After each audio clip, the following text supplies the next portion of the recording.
Hello, good evening, and a very warm welcome to Rangers Radio.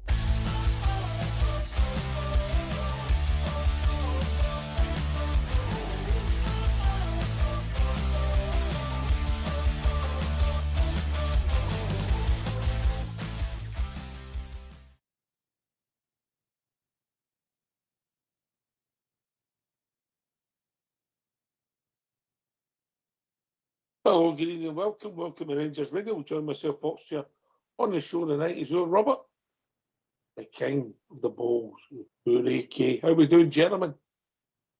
Evening, Ox. Evening, AK. Good to be on again tonight, Friday night. Looking forward to the show, building up to the game tomorrow. Evening, AK.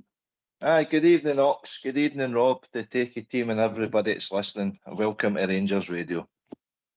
Can I just put an apology about last night's show? It was technical issues out with our control, and at some point in the evening we weren't even to take phone calls, so a couple of people were sitting waiting to get in. We apologise. It was something with our control, all fixed by your superb techie team. We got it back just about 10 to 10, but it was too late to get the show back on. So thanks to the technical team and thanks for everybody for their patience. Robert? Aye, good to be back tonight, mate. Obviously, good show last night, good discussions there. Just a shame that we had the technical issues. But if MD was calling last night, then you've got a point to make. Come join us tonight, and we hope to hear from you. We were just peeking on the story to get the hits and misses. It was actually pretty frightening. The discussion came about Thelwell signings that we all slaughtered. Maybe looked at a wee bit differently now, AK. I didn't catch last night's show, I'm afraid, Doc. So No, I know that again, but just Thelwell signings. Thelwell said, nah, no for me. There's a lot more misses and hits. I think Danny Rowe's done a very good job. Put it that way, the squad that inherited. You need to listen to the show last night. Most of them get hits, mate.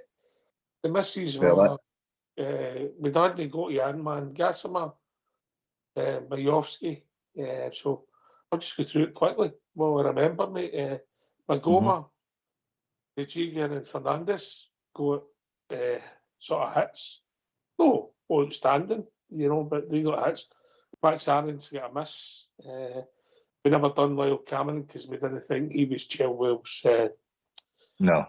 Kevin Thelwell's signing. And then Moore, we gave a hit. Chermiti get a hit. Yeah. Majowski get a miss. Asgard get a miss. We hadn't got to Ant-Man and Gasserman when the show went wrong, but I'm going to say we ended up with more hits than misses, mate. Well, that was your opinions, but I'm sure everybody's got their opinion. As Rob says, if they want to give their opinion, phone in and let us know. Who have you got differently then? Who have you got differently? Have you got... Well, Magoma, I wouldn't say he was a hit. He done okay. But that was consistent players all season, mate. Well, where was his opposition? He didn't have one until Romans is there, and then Romans is now a starter. Magoma, Robert, one of our most consistent players all season. It has been because he's only been the only left back for a long period of time, and he's improved and developed in his game. I think it's hard to say what players are hit and what's a miss because it's been under two different types of managers. As AK alluding to that, Danny Rose picked the players up and made them hits now, but the hits then absolutely not. They weren't, but not one of them. So is that down to the player or is that down to the coaching and the management that's in place now? Question, mate. $1 million question. Exactly. So hard to judge. Fernandez, AK. Did Gigas come on here again? This Christmas?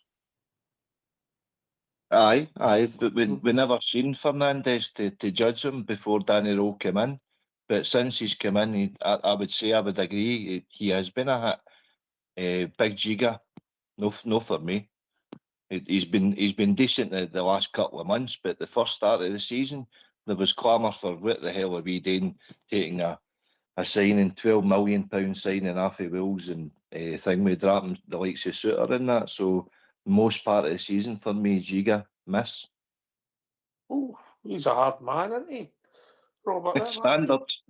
arguably our best defender since Christmas, mate. Since Christmas, aye, but over the season, is he? No, No, you'd I probably don't say get it's that, mate. Fernandez. So I it mean, depends. you two boys haven't really settled into this show. Everybody gets a warm-up period, you know, and if you judge people on their performances, mate, and you think they're a miss and you let them go quickly, you can be quite you might make the wrong decisions. You might be a bit premature, used to, you know. No, exactly. That's what I'm saying, Ox. At this point in time, it's hard to judge over the season if it's a hit and a miss because they've been up and down. All players in all positions have been up and down. Some more ups, some more downs than other individuals. But collectively, it's not been a good season until Danny Rule came in. We're back in a position now where we hope that we can go on and win the league. We never thought it's possible. Right there and then, all the players were probably misses. A lot of questions asked about the ones that were been there for a number of years. Now, under different management, they look more of hits, but the answer will be in the question Yes, I'm when they going become to the throw my league. going to throw my curveball here. What about Mikey Moore then? AK. Well, for me, I like the wee man. He didn't. He was absolutely dreadful before Danny. Yes, Rule, so he must be you're a right. He must be a miss. No, because he's turned himself around to be a very influential player for us. Listen, it's all about our opinion, Ox. Oh, no, You know, you're not allowed opinions. How many times have you been told? all right, hold on. Pass that script to her again, Rob. Stick to the script. Robert, you need to have a word with him. No, Well, he's his own thoughts. Ox, see, you've got your Mitty as a hit. Hold on. He was a major flop. Right. Well, 9 goals for this stage of the season. He scored against 3 teams in the league all season. So that's 8 teams that he hasn't scored against, and you've got him as a hit. No for me. In January, mate, he's been effective, mate, in big games. Aye, against Hearts and Celtic. He scored against 3 teams: Hearts, Celtic, and Kilmarnock. So that's 8 teams that he hasn't scored against. Mm-hmm. We were chasing out Dessers for far more. Dessers was very consistent, and he's been, but he's a big asset for our club, mate. He's turned into it's mental. That guy's turned into an asset. When he fell on the ball against St Mirren, I thought we'd never see him again. But then all of a sudden, he's done things that you can't believe. He's done things that it shocked us. The first goal was the second goal was scored at Parkhead. The header against Hearts, that overhead kick, mate. That moments of absolute brilliance. Brilliance. Mental, isn't it? Aye. No, listen, in fleeting moments, he has been effective in the bigger games, but he needs to do it more on a consistent basis. A Rangers striker should be hitting at least 20 goals, 20 league goals to be considered a hit for me. And he's no. When was the last time we had a centre forward that scored 20 goals? No, for a while. Well, thing with Dessers last year, but before him, no for a while. You know, Granted, which hasn't been good. Morelos, I like Morelos, and he worried teams, but I don't think he hit 20 league goals, did he? No, you're right. I think his best season was 14 league goals, something like that. He used to do better in Europe, but listen, mate, it's just, I think the point was that all of a sudden there's maybe value in some of these players that we never seen coming, you know, and we're impatient. When people walk in the door, we don't know, we want instant.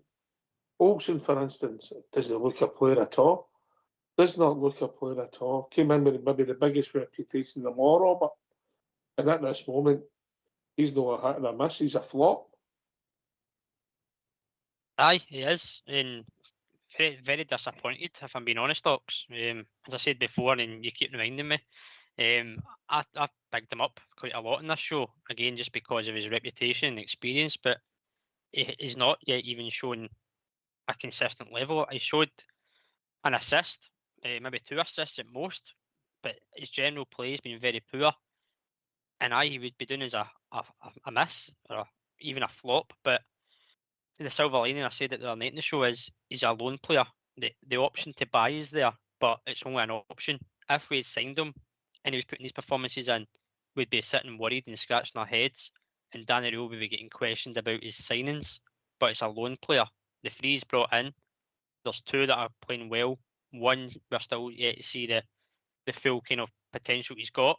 He brings a lot to the game, but he obviously needs to start scoring goals. Nadiri, I'm speaking about, but Scott Wilson, he's not hit the heights at all, mate. And time's running out for him to show what he can do if he wants to make that permanent.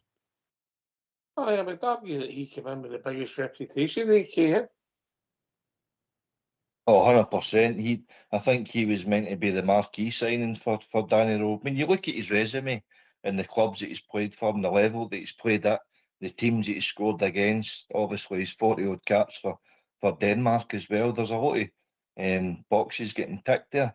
But we're obviously unaware about his maybe injury situation or why he's fell at the plans at Wolfsburg competition for places. And it's so only when you see him in the flesh and blood and see how he actually trains and plays, why you know that he's fell out the picture at his club. I don't know whether it's attitude, I don't know whether it's a physical thing that he's no fit enough for that, but he's certainly not hitting the heights that he did. I think it was Bruges that he came for before he went to Wolfsburg. And because of that, he's actually dropped out his national team. So he needs to get his act in order, or he'll not even be at the World Cup if Denmark make it. Not sure that the Denmark qualifier there in the playoffs now. Scotland put him out, didn't they? Well, but did they no drop into a playoff then? Scotland qualified. That's March. I'd need to look, mate. I'd need to Yeah. look. And by the way, the same could be levelled at Asgard as well. But I see he was Correct. getting Norway squad, Right. and Yeah. obviously good for him. Mm-hmm. He's lucky to be in our squad for being honest, AK. Oh, very truthful, very true. He's been my major disappointment, Ox, because I seen him at Wigan, I think it was, How do you find before he got his move mate? to How Luton. many hours is on your day? No enough. Football all the time on the telly, Ox. You go to do your homework, you told me many years ago. I know Wigan. I'll watch anything. Any football game that's on. Aye, he's been a come in 6'2", with obviously ability. We're looking for me just to make things happen for us. That's what we're thinking, Robert, with it. He's done it. He's done it brilliantly on about maybe 3 or 4 occasions, but he's been anonymous in a lot of games, and just when he gets caught in possession, he looks lackadaisical, he doesn't put in the work. Then we go to Pataudry and a horrible night, plays the 4-3-3. In my opinion, his best game of the season for us. I can't get my head around Asgard. No, I mean, it's frustrating, a bit of a disappointment, because we speak about the lack of creativity in the midfield. You can see he's got the ability to be that creative player. He's just not shown enough of it in the chances he's been given. And I think that's the frustration, because, as you said, when he played in that 4-3-3, he was probably the best player in the park that night, or his best performance in a Rangers jersey, for sure. But he's just not done it consistently. And he's got that in his locker to be that creative player that we're missing, but we're not seeing it. Although he's got it, he's just not showing it, and that's a disappointment, because I think, as AK said, he seemed to be the one that was going to be that player, that flair, creativity in the final third, goals, assists, a bit of trickery and imagination, and we've not seen enough of it. Aye. Well, that's fair enough, AK. No, listen, no, everybody's the hat. Never are they? Never are. And Asgard is maybe no go. You don't know, he could kick on next season. Stranger things have happened. Or we might, you never know, we might part ways in the summer. You never know, AK, there.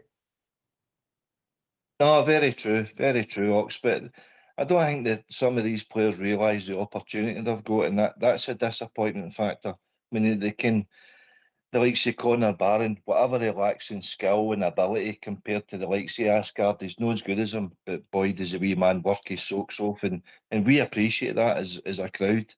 You know, you need the dogged workers in the midfield, but you also need that X factor that's going to make a difference in the final third of the park. Asgard could be one of the guys, but he certainly no showed it on a consistent basis. Sam is another. You know, there's you know the market that we're shopping in there. We just seem to be falling short on the guys. As you say, I mean, you can get a 50,000 Glenn Kamara, and he slots right in, and he plays well above his price tag, or it goes the other way, you know. Kamara had some excellent games. So it's, you know, the way he ran with the ball for day one, you could tell he was a player. You know, but nah, would we end up getting about 5 million for him? Aye, I think it was, pal. Aye. I think is he playing his trade in France now? The last time. He went for Leeds to France, I think, you know, but Mm-hmm. Aye, interesting. Right, okay. We digress. Big game tomorrow night, Robert. Big game tomorrow night, 4:46 this Saturday, no? Oh, I know, mate. I know it's kick-off time. It's not ideal, not great at all for a lot of people Saturday night, but it is a massive game, mate, of course. Teams will be playing before us. We could see what happens there. But it doesn't really matter. In the other results, we've got to go and take care of business ourselves, mate. Back at Ibrox, get the next 2 home games. So crucial times ahead. And it starts again, as you say, tomorrow night. Aberdeen not beat us at Ibrox for a good number of years. So nothing to fear, but other than complacency again, Ox, that's the only fear I've got is complacency. I'd expect a better performance from Sunday, but I'm not expecting a whole 90 minutes glitz and glamour. Great game of football, but just the 3 points, and we'll see it again. Any victory will do. I'm expecting the first half against them, the Hearts game. This is how I see it. And then all of a sudden, we'll have 1-2 out of 2, mate, and that'll be 2 in the night, AK. That's what I'm expecting. Or hoping for. Aye, and why no? I think Danny Rowe actually came out and said that after the Hearts game, that's our standard, that's our benchmark, and we've got to hit that as often as possible, and we haven't since then, really. Certainly no in play or goals wise or that. So it's wins now over performance every day of the week. He touched on that we'll talk about, but 3 points are a must. Hearts are playing before us. Who are they again? Dundee. Dundee, and then Celtic travel up to Tannadice on a Sunday. So you're probably expecting Hearts to pick up the 3 points, although Dundee have came of late. Stephen Presley's got them playing some decent stuff at times, so they could be dogged. I wouldn't be overly surprised if that finishes a draw, or maybe it's hope and expectation, but as long as we do our bit. If you're hoping, mate, you're hoping. You never know. If we could win tomorrow night, results go your way, we could sit and top of the league. Very possible, Ox. You know, if you get a bit of luck. You know, it's mental. Right, I'll tell you what we'll do, Robert. We'll hear the first part of Danny Rowe, and then we'll get the phone lines open. You 2 gentlemen all right with that, and wow, will we get some news for Southside Super 6? Yes? No laughing at the back there, gentlemen. No laughing at the back. Why not to? So get yourself in mute, lads, and let's hear from our gaffer, Danny Rowe. Danny, how is everyone this week? Any changes to the squad? Yeah, Dio's back into training. He trained yesterday the first time with the team full. Scoff was the full week ill. I'm not sure if he is tomorrow in the squad. Mike is still some small problems. Dio had some small problems, but should be okay. Hopefully I didn't forget someone today. So Diomande is going to be okay. That there was a suggestion perhaps during the week he could have a. Yeah, yesterday looks good by him, but of course the situation, all the midfielders are available. It's a tough one for me to make a decision then. How is the feeling on what's coming up now for the next few weeks? It feels like with every passing game on the outside, the excitement, the tension rises, I guess. How does it feel to be in the middle of it? It's fantastic. I think we look now from game to game. Key is that we come good in the international break with the 3 points, and then we have 2 more games, and then we go in the split. Time is running, less games to go, and yeah, for us it's about winning games. What is it you're looking for in terms of improvements that make you more certain of those wins and perhaps doing it with the comfort that managers would always like? Yeah, at first I'm looking for the next 3 points. This is the most important key. I think everyone in this room will agree. Good performance without a win, it's nothing. We need wins. And yeah, I said this last week, to win in St. Mirren, I think the last 3 away games we couldn't win there as a club. We took the win 1-0. Of course, it was not always the nicest game, but I'm honest, after the game I took the 3 points instead of a good performance in a draw again. Danny, sorry, could you just clarify what you said about Skov Olsen and Mikey Moore? Are they or are they not available? Yeah, Skov was out for the last 5 days now with a big squad. You have to look for if you take him or you take him not. A lot of options in this position as well. You need all the players 100% fit. This is crucial. Let's see after the training how he reacts today. And Dio was involved in the training session yesterday full, but there's 1 more session today. And then you have to make a decision as well by him. And Mikey, sorry? Mikey had small issues. We have to manage him during the week. I think this is then also part for the next week, what happens with the national team. Do you feel that Hearts have now opened the door slightly given what happened last weekend? What do you mean? In terms of an opening for Rangers or anyone else trying to catch them? Yeah, of course. I think all the 3 clubs now know what it means. Every point what you drop now, it's crucial and important, and that's the reason why it's all about the next cup final, and cup finals you have to win. Sure. Can you just clarify Derek Cornelius' position, please? Is he training with the senior team or the youths? What's going on? He will travel today to the national team. I give him this opportunity to go earlier to the national team. I had 2 conversations in the last couple of days with Derek. I will have a conversation when he comes back from the national team again. All these things, what does it mean, Derek and me, it's between us. This is crucial. I have my principles, this is very important. I think Derek and my person, we are very clear. And it's the reason we need, after the national break, 1 more conversation.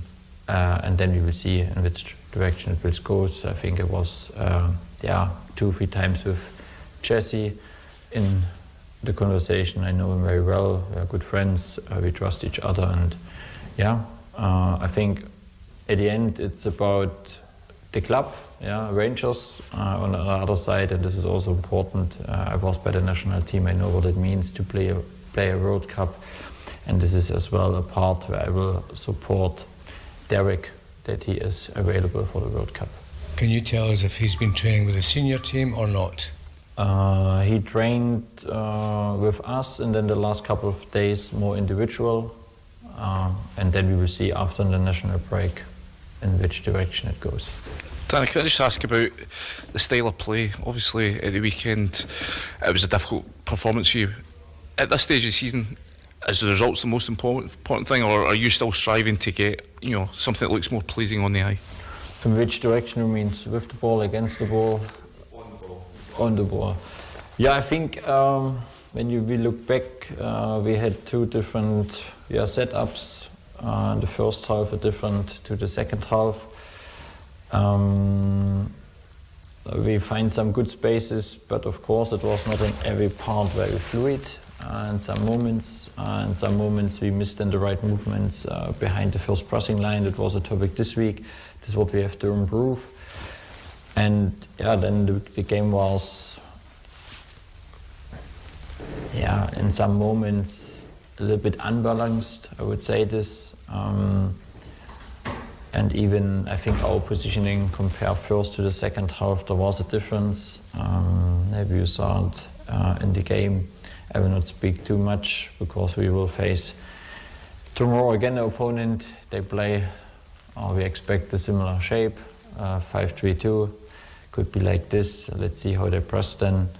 And that's the reason, we have to improve in some parts, in some positioning. We had this the whole week as a topic. But it's also important that we have a clean sheet. And it was the difference to the last 3 games. We had a clean sheet and we won 1-0. Why don't you give us a call on 0141 356 1972? It's your show, it's your platform. Let's hear from you.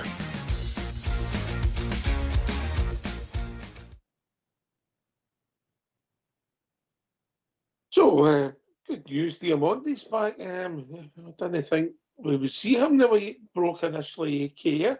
I thought, might be out for the season. Aye, there's some murmurings there that he'd a shoulder injury and it could be done for the rest of the season if it was ligament damage or muscle tear or whatever like that. But it's good news that he's back on the training field. Hopefully, I don't think he would throw him in right away. Obviously depending on how he feels, but I think it would be wise to use him when he's 100%. I would say because you've got Connor Barron there now anyway, so that fills that void. All of a sudden we've got 2. All of a sudden, we've got 4, but it looked as if potentially we could have had 2. Robert, It didn't kind of sound promising for Diamonde, and obviously Barron timing coming back couldn't have been any better if it was to be the case that Diamonde was out for the season. But as you say, it gives us options there now. Obviously, Connor Barron is still getting back to the full level of fitness. Chukwueze is still trying to see a longer period in the game. I think we can all see that his fitness seems to dip around about the 60, 70-minute mark. But you have got options there, and it's about game management possibly, and you've got rotation options. So all of a sudden, you do have the options there, and as AK said, use them when you need them. I'm sure they'll all play a part in the next 8 games. And one of the main things I took out of that interview, obviously we're trying, I'll use the word goat, if that makes sense, AK, about the Cornelius story.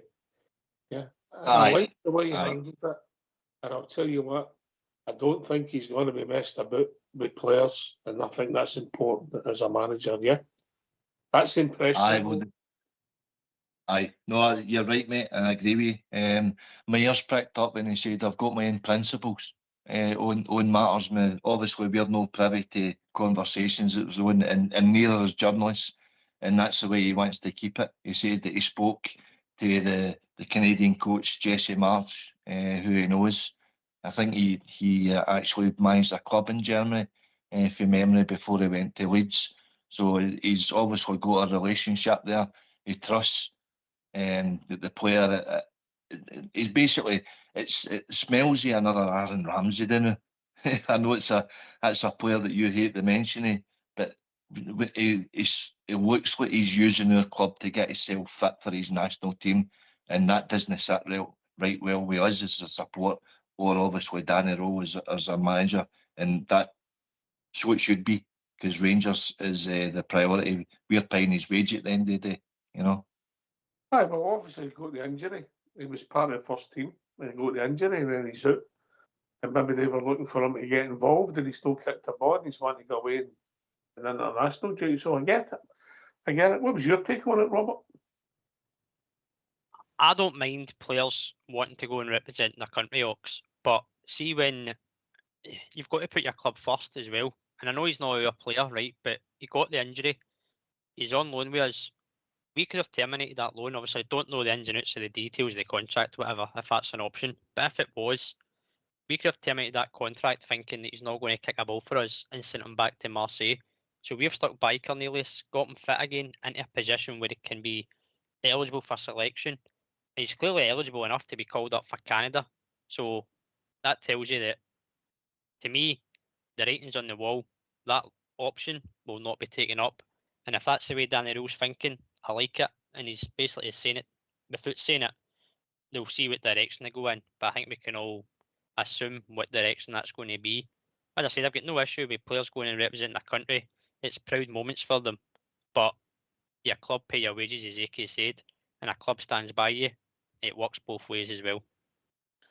I'm going to ask you two boys a question, totally different subject, away from the press conference before we hear a second point. I just want your views on it. And you know I value your opinion, even though you are usually right, yeah? You know I value it. Right, so I'm going to ask you, it's a simple one, because I know you're on the show, AK, so I've kept it simple, right? So what I'm going to do is I'm just going to ask you, and I'll give you a couple of minutes to think about it, or a few seconds, and it's no, you don't need to Google it, AK, right? So you don't need to do your usual cheating, right? So who's the best team? I don't know how to use it anyway. Who's the best team you've seen at Ibrox this season, opposition-wise? There you go. That's a simple question. If you've got an answer, feel free. Probably Motherwell. Motherwell? Motherwell or Falkirk. Or Bruges. If you're going by the league, I'd say Motherwell or Falkirk. I never said it was the league, did I? No, that's my answer. I'm going Motherwell, Falkirk in the league. Europe, Roma. Roma? AK? Bruges for me. I thought Bruges were excellent. I went with Roma, but again, Bruges is a bad shout. And the reason I went with Roma is they get knocked out last night, AK. With Bologna, with Mr. Ferguson playing. Just when I looked at it, I thought you're a good self, mate. So there you go, Are you keeping tabs on them, are you? No, I'll tell you who else got knocked out last night, Ox. See the Conkers at Celtic, Stuttgart. Porto beat them, I know. I just looked at the Roma and I seen Bologna and I just happened to, I checked the lineups just out of curiosity, what you'd said the other night. Yeah, that was all. And was he playing? I never know. He was playing. Good. Just once again, we digress. Just thought I had to throw that in there. But obviously, you went for Bruges. And by the way, I thought they actually disappointed. I thought Bruges could have went further in Europe, but they ultimately didn't. They actually sacked their manager a couple of months after beating us. Aye. But anyway, different times. Don't think that would happen now. I genuinely don't, Robert. No, not that scoreline anyway. But they would have won the game. Don't know, completely different answer and question, but that scoreline wouldn't have happened, that's for sure. Right, well, we'll hear the second part for Danny Rowe, gentlemen. Yep. All right, get yourself in mute. Danny, on Aberdeen, as you were describing there a little bit, I think a lot of people see Aberdeen as one of your easier games in the run-in. Do you agree? And what do you actually see when you look at Aberdeen? A new manager, a team that have won one of the last 9 games, lost 6 of them. What do you see when you look at them? Yeah, I think general the last game was unlucky for them then to get very late equalizer. Could be a win. A new manager gives new ideas, a new energy. I think they will have a clear structure. I think the manager had a clear structure in St. Mirren and now he's in Aberdeen. Honestly, the last final 8 games, there's not one easy game. You looked on the paper and you say, yes, should be a win. This is what we expect and what we have to do. There's no question mark. But all of these games is difficult. You have to handle the different challenge and that's what we have to prepare. My team knows exactly at the moment what we have to do and kind of results. I think the spirit is here, where we focus in the training session. And tomorrow we will face a team that will be good organized. They are looking for a direct game, second ball. And we have to be prepared for all the phases and have to do it better. And I think we will do better as a good pitch at home, a good size. We will find, I think, the right positions tomorrow. And then we can create chances. I think still in St. Mirren we create a lot of opportunities in different moments. We were then not clinical enough. And this is what we have to take from this game and have to do it better tomorrow again. But again, I repeat, for me it's the result at the first point tomorrow after the game. Danny, can I ask about Ryan Nadiri? He was obviously a big signing coming in. He's not scored a league goal yet. What do you make of his start? And are you convinced he'll start scoring again? Or is it maybe a bit unfair because in the last few games he seems to have almost been playing in two positions, sometimes up front, then he's dropping back. What do you make of it? Yeah, Ryan at first I think he is a hard worker for the group. I think he creates a lot of spaces for the teammates. This is really great. I think in all the games he comes in good situations with great opportunities to score. And you're right, I think this is the strength as well from Ryan. He can play on the last line in the box, but he can be also the link player between the lines, and I think this is great. This is the reason why you can, with Ryan and Yusuf, you can play with two centre forwards. You have two different profiles. One guy is more the guy who can be stretch the field, the other guy can also receive the ball between the lines. This is, I think, not the issue. The issue is then the players around to help them to have the next opportunities. I think even in the last game we missed some great opportunities where we have to make an extra diagonal pass to find the right spaces, and if we do this then we have a great opportunity to create more chances. But I have also good players available. I think the 20 minutes from Telo were great. He works really hard. I must say, I had a lot of players in the past, even when I was assistant coach, but when I see how mentally strong Telo is, how he reacted again and again in the training session, he never dropped. He always improved. This is great to see. But it's not just Telo. I think we didn't speak about the full squad, but even for Max at the moment it's not easy. But he tries also his best, and this is what I want to see from the team at the moment. We have a lot of competition, and we need a strong group with a great character, with a big respect, and everyone is involved and part of the team in one direction. I was going to ask about young Finlay Curtis. He obviously got his first Scotland call. How pleased are you for him? And also, while some people say you should have kept him here, I take it you've no regrets about sending him out? Yeah, at first I was really happy. I sent him a message, big congratulations to him. I think it's a huge step. And for me, the plan was he got game minutes, and now he could make the step in the national squad. This is fantastic. I think he is playing in different positions. That helps as well. And our goal was that we bring Finlay in the summer back and we get a better player. And all these things goes in the right direction. I'm not sure if this is possible when you have 5, 6, 7 players in the same position. And that was the reason why we make the decision. And I'm really pleased with this development. I follow him, we follow him as a club. And he helps us as well with good performances and with good results. Danny, you mentioned competition for places. How difficult is it though to actually rotate the team and maybe give players opportunities when you're in such a high pressure title race like you are right now? This is the most challenges at the moment, to not to manage the squad, but to see players, they're doing really well, they invest, they train with a big heart, with a big quality, and you cannot take them in the starting 11 or you cannot take them even in the squad. And I think this is not easy. I think this is for everyone, for all of us, for the group, a new situation because, in the last, until the Hearts game, we had always a midweek game again and again. It was easy, you could rotate, and even you are one times not in the squad or one times not in the starting 11, you had the opportunity to come back again, and now you have normal weeks. It's important that we train well, to manage them well, and then you have to fight, not just to be in the starting 11, or even to fight to be in the squad.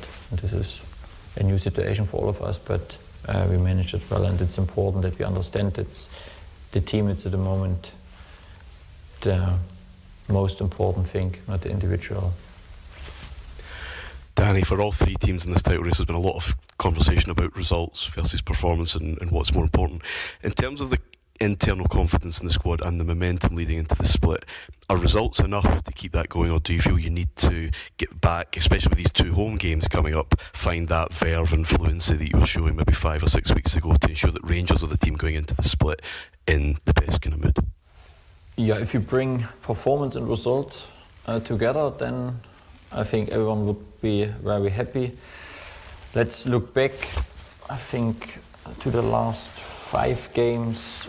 We played a strong performance against Hearts with a good result.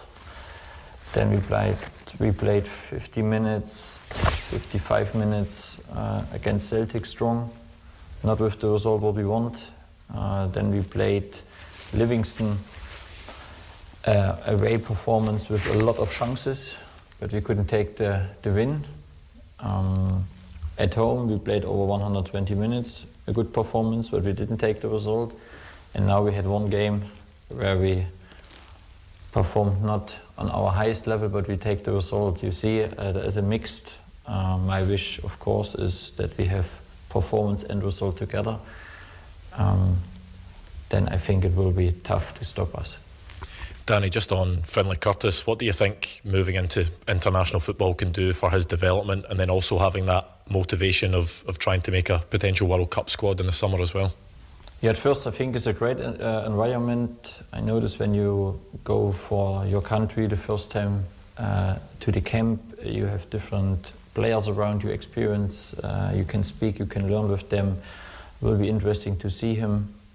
Maybe he gets some minutes, maybe not. Even he don't get minutes, he will be very happy. And of course, it's a big goal when you 2 months before the World Cup in the camp, then there's a big opportunity to go and you continue. I'm very pleased with him. I think even I look back to the Porto game when he played for us, the last game, that was a good first signal. I saw that he can play in different position. He played in more in the pocket against Porto, and now he played in different positions. And I think in this age it's all about appearances on the pitch, not just training and all these things he got. And yeah, it's the consequence from a good performance from him in the last couple of weeks that he deserved this opportunity. And now it's up to him to go, and maybe he can go for the World Cup. I would be really happy for him. Danny, what sort of reaction do you expect from the Ibrox crowd on Saturday after there was a couple of disappointing results and performances there? General, I think during the game against St. Mirren, the support was good, but even after, and I think that was a great signal, supporters were there with a great performance on the pitch, and with the right result, our supporters will be behind us. There's no question mark. I think the last 2 home games, during the game, the support was really great. I enjoyed this on the touchline, and yeah, we have a great opportunity tomorrow with 3 points, make noises all together to win the next final. Thanks for that, Mr. Fox. Oh, did they try and goad him a bit, you know?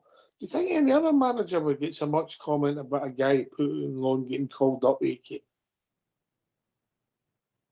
No, it certainly wouldn't.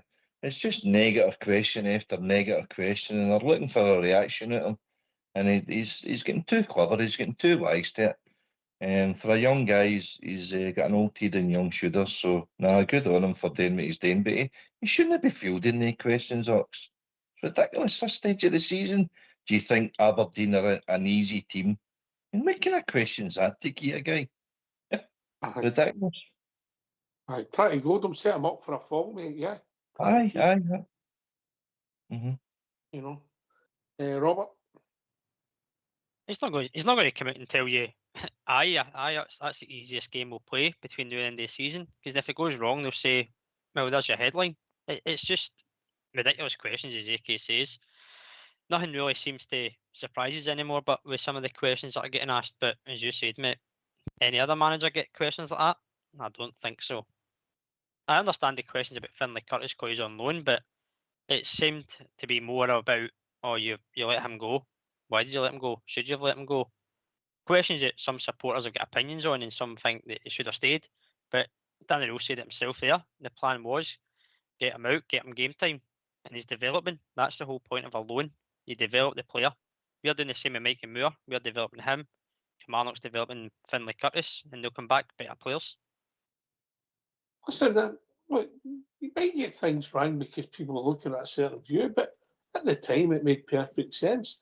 And there was times when I thought Curtis should have got more minutes. That's when Mikey Moore was struggling at the start of his spell with his mate. I thought that my thoughts were we'd be better to be giving Curtis the minutes. But as things moved on, young Curtis wasn't getting the minutes, so it made perfect sense. And but it's worked out for him so far, and hopefully works out for us. You know, and I don't understand the rationale. Once you've made the move, you can't go back on it. No, we've spoke about it at length for January, and I think we're all singing off the same hymn sheet. And Danny Rose just explained it there exactly our thought process. He sat down with the coaches, he sat down with the player, and they've looked at the alternatives, and they felt it was best rather than give the boy 10, 15, 20 minutes every here and there. It's best if Kilmarnock could basically give him 90 minutes and develop him that way, because he's got to get used to the robustness of the game. It's all right making an impact coming on the last 20 minutes, but you've got to start games and you've got to be tactically aware. I heard Neil McCann during the week as well talking about that. They played him a number of positions as well. And last Saturday against Hearts was the first time that he played his own natural position. He had a really good game, but he's learning roles within the team all the time. And that can only be good for him going forward.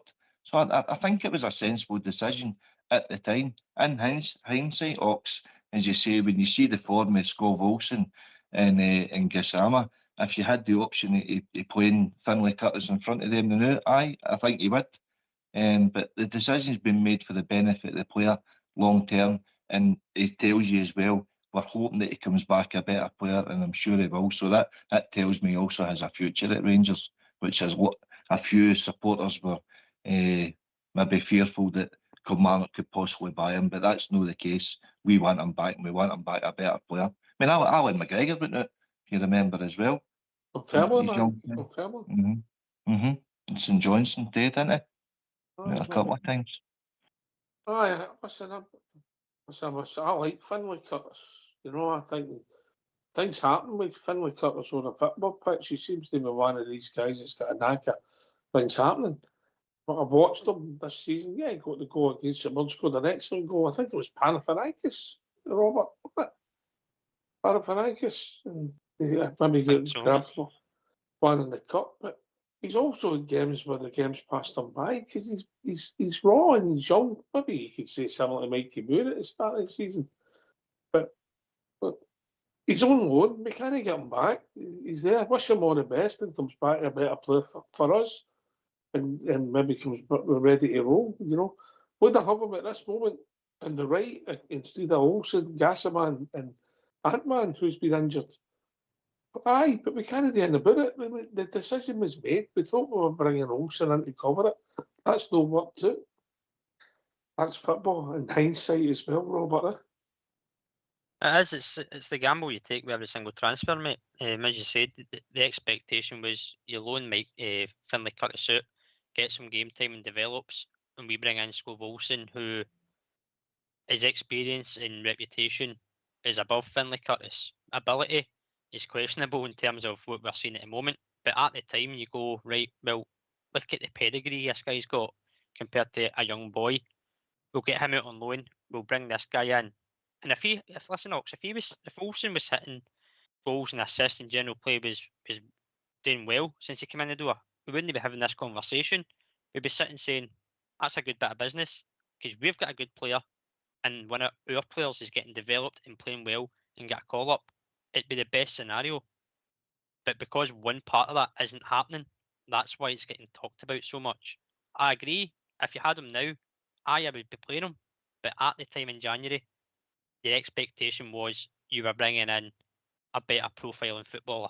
That's the decision that was made then. There's no work to it. That's it. End of, innit? Yep. You know, at the moment, as we say, stranger things have happened, AK. Stranger things have happened, you know. Danny Rowe, he's developing, isn't he? You know, he takes a bit of time answering the questions. He's quite cute when fair play to him because I think he sees what they're trying to do. And by the way, that's someone that well, allegedly.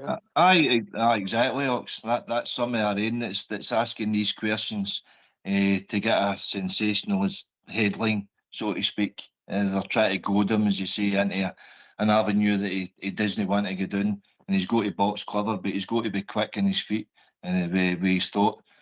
He learned a fair bit, I would imagine, just with his spell at Sheffield Wednesday, and he certainly learned a lot off of Hansi Flick, Bayern Munich, and the German national team, and that. So he's a young man that's developing himself in the game, you know, and he's growing a stature, and obviously wins and winning trophies and that progresses his own career. So if he's good for us and we're good for him, then that's a marriage that we're looking for.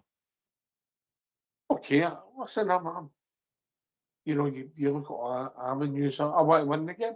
And I think the point that tomorrow night, I think the point that Danny Rowe made when he was talking about the results, they might have rather had a St. performance against, in the last two league games, Livingston and that mob before St. and took 1-0 wins rather than loads and loads of chances against Livingston. We'll say it was a great performance, but there was no doubt we had loads and loads of chances. And the game that we should have won, but we never, because we blew it a wee bit of that, was he'd have took some performances and won the games. I think he was maybe saying, yeah, he'd like to play well, but results or performances at this time of the season, Robert. That was the way I picked it up. As it should be, mate. As it should be. Listen, we can all sit and say that we want to see exciting, fast, expansive football with goals in the game. But regardless, Bridge said it a few months back, whether you win 1-0 or 6 or 7, it's still 3 points. So whether it is a pretty performance or a dominating 90-minute performance, if you win 1-0, you take them all day long because they're points on the board, and that's what we need. The performances will get us nowhere in terms of winning a league. The points will. But as I said, of course you want to see exciting football, but points over performance, particularly in any stage of the season, but particularly at the business end, because that's where you don't want to be dropping them. So if you can win them 1-0, keep clean sheets, you take it all day long, in my opinion. Yeah, just on a different note, pound notes of a performance. You know where I'm going there, AK. We'll leave that after the tune. Aye, I know where you're going there, and you'll need a big net.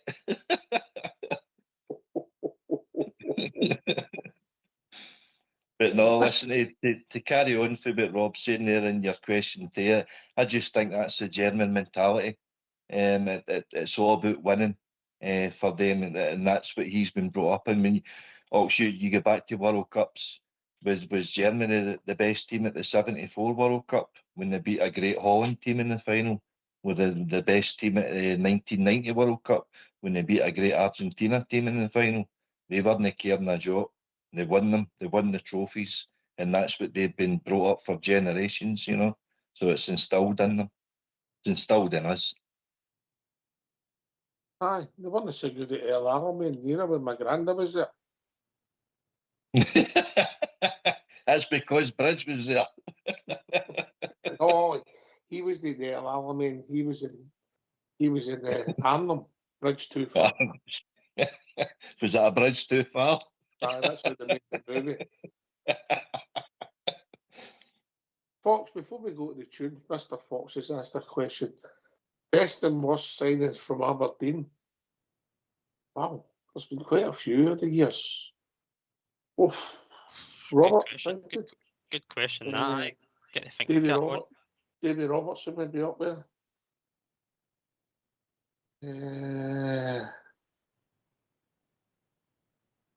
I would say the best maybe Davy Robertson.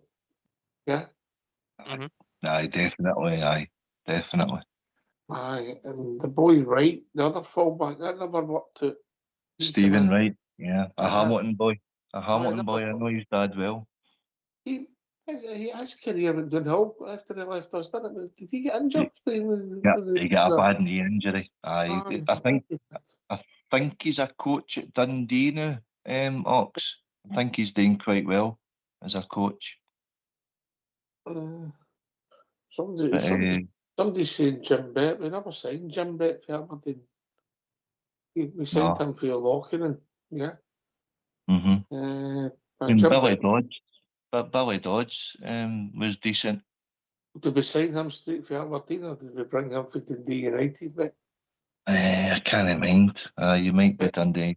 I'll check that out. But the boy Wright never worked out. He came in with a big reputation. I thought he got injured, but the other fullback I thought was good for us for years was Davy Robertson. But there's, that's what I'll go for. That's what I'll plump for. Best and worst. That makes sense. And that's no slight to your son, mate, because he obviously got injured, but come in with a big reputation.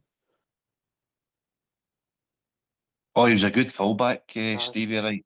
He played in the day where Mark Kate with the league decider. He was, in fact, that was their two fullbacks that day.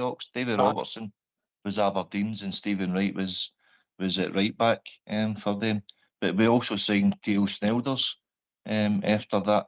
Wasn't great, to be fair. Ian Jess, there was big reports that he was meant to be coming, but it didn't materialise. I thought he was a good player for Aberdeen. But when you're at work and you've nothing to do and you're wanting to pass a time, watch the '93 Cup final, mate, at Parkhead, mate, and see how Scottish players and how Scottish football has changed, mate. When you've got a spare 90 minutes when you're working, yeah, watch it. No bother. Honestly. Any thoughts on that, Fox's question, Robert? Quite a tough question, to be fair. Again, generation times will probably come into this. I thought in my generation so far, I remember. Can I change my answer? Go on. Right. I went for Stephen Wright. I should have said Scott Wright. Scott Wright. This is what I'm saying, mate. Generations. Obviously, but David Robertson, that was before my time. Ryan Jack, probably I've seen. Good player, Ryan Jack. I actually thought he was quite underrated, if I'm being honest, Ox. Obviously, injury problems with his career as well didn't help. Worst? Wow. Scott Wright could probably be up there, mate, if I'm honest, during what I've seen. I don't think there's been many direct ones in my time that I've seen. I think Foxy there, Richard Foster. That was probably the only other one during my time that I remember as a candidate for maybe the worst. But I'll say Ryan Jacks, from what I've seen, is the best. Listen, obviously Ryan Jack had his injuries, but I always felt we were a better team when he was in it in the peak of his powers, yeah. And some fabulous games and big games. Unlucky. I think we won more trophies if he's on the park more often in his spell, particularly under Gerrard. And I think Gerrard really liked him, yeah. AK. Oh, definitely. Aye, as you say, if he'd have been out in the park, you know, a lot more than what he was, I think he would have been the driving force in our midfield. So, and unfortunately, the injuries. But aye, when he was available and he was playing, he was excellent, Ryan Jack. He was always going to get injured, but the way he played again, but because he left everything out there and he got himself in some situations, didn't he? With his tackles and his commitment. Anyway, aye, well done, folks. Get yourself in mute, gents. We're going to have a tune.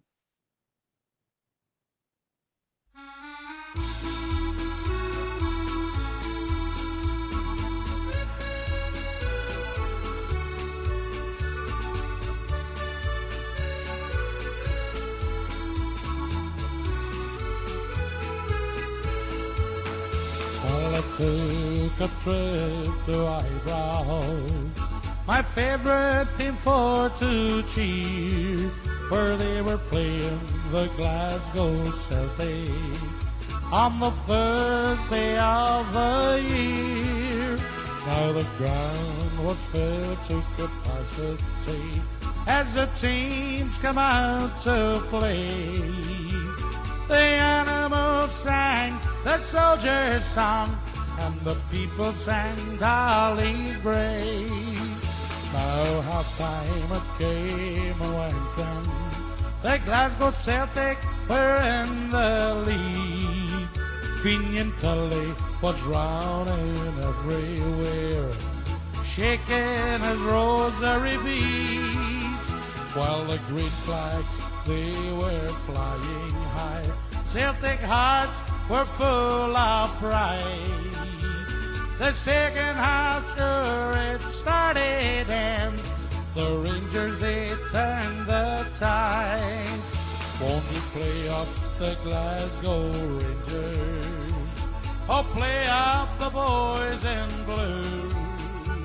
Oh, play up the Glasgow Rangers. We're here to cheer for you. Now the ball goes out to Walker, and from 30 yards he did score. Sure you couldn't hear your ears at Ibrox Park for the sash my father wore. Oh, play up the Glasgow Rangers. Sammy Cox is on the ball. He slips it through to Willie Woodbarn, then on through to Ian McCall. McCall to Billy Simpson. Oh, here come the boys in blue. Well, Simpson beats the Celtic centre half, and in goes number 2. Now the Rangers fans are roaring. Jardine Young, he takes a free onto the head of William Simpson, and then goes number 3. Well, it's 3-1 for the Rangers. That was the final score. A happy new year from Ibrox Park, for Rangers beat the Celtic once more. Yes, a happy new year from Ibrox Park, for Rangers beat the Celtic once more. Yes, a happy new year from Ibrox Park, for Rangers beat the Fenians once more.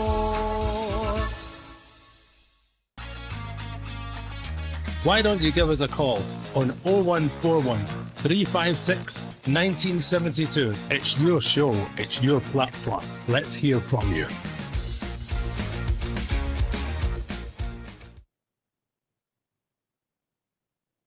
Yes, what a tune. What a tune. Aye, an old famous tune. Aye.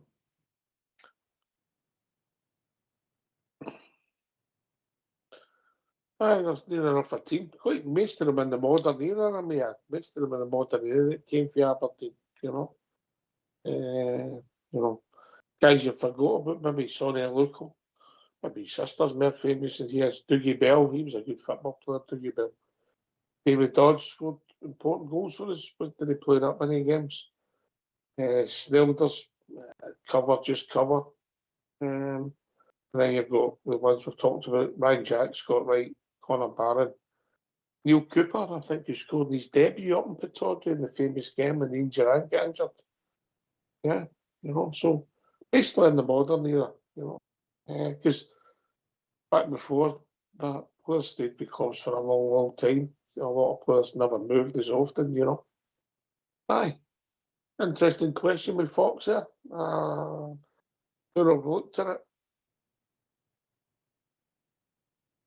Cooper maybe came up for Aston Villa now, I think. Was he on loan? He might have been on loan. I can't remember. He scored his debut in that game. I'm sure that was his debut. He didn't play that many games for us, but he had a reputation in Scottish football. Was never going to work out with a blue jersey on AK, was it? No, you're right.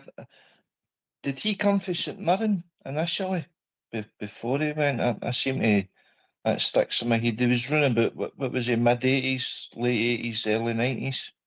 Running about that. Neil Cooper, wasn't he? Aye, it was the Durant injury, so I think that was 89, wasn't it? Aye. He was a decent player. He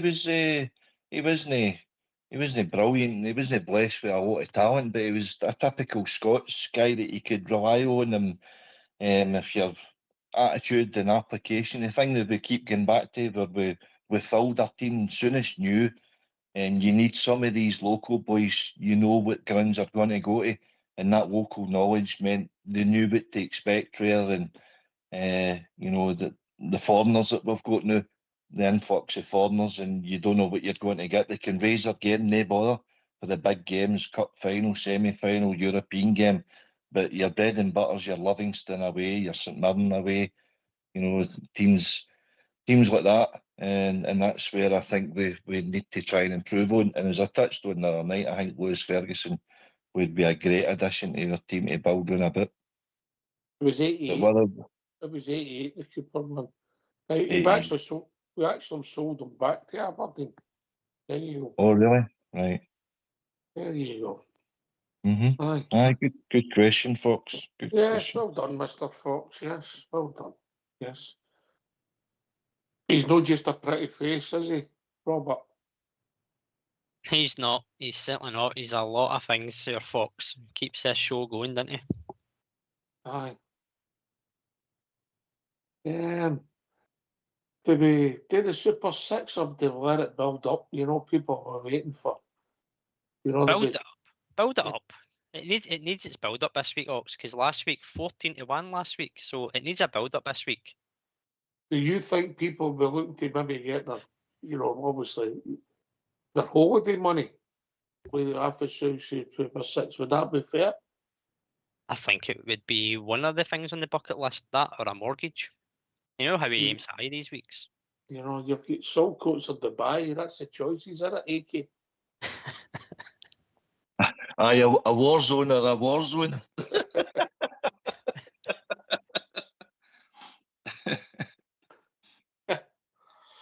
Aye, okay, we'll hold it back.